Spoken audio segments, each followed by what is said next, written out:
Umaasa raw si Jeff Tumbado ng agarang paghilom sa mga nangyari matapos niyang ibunyag ang umano'y katiwalian sa Land Transportation and Franchising Regulatory Board na agad din niyang binawi. Si Tumbado po ang dating Head Executive Assistant ni suspended LTFRB Chairman Teofilo Guades III. Sa isang pahayag, humingi ng pag-unawa o pang-unawa sa publiko si Tumbado sa idinulot ng anyay iskandalo tungkol sa korupsyon sa dati niyang ahensya. Humingi ng pang-unawa si Tumbado matapos itinanggi ni Guades na may lagayan sa LTFRB.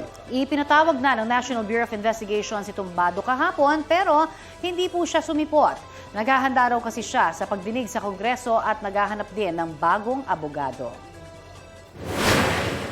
Definitely naman, makikipag-cooperate ako sa NBI. Hindi naman po ako makaka-show up ngayon kasi po may mga inaayos pa po kami na abogado ko. Balita ko, may tututukan kayo tuwing 10:30 a.m. sa GTV. Alamin ang mahalagang balita at impormasyong dapat nyong malaman sa Balita Ko tuwing Lunes hanggang Biyernes. Mag-subscribe din sa GMA Integrated News sa YouTube.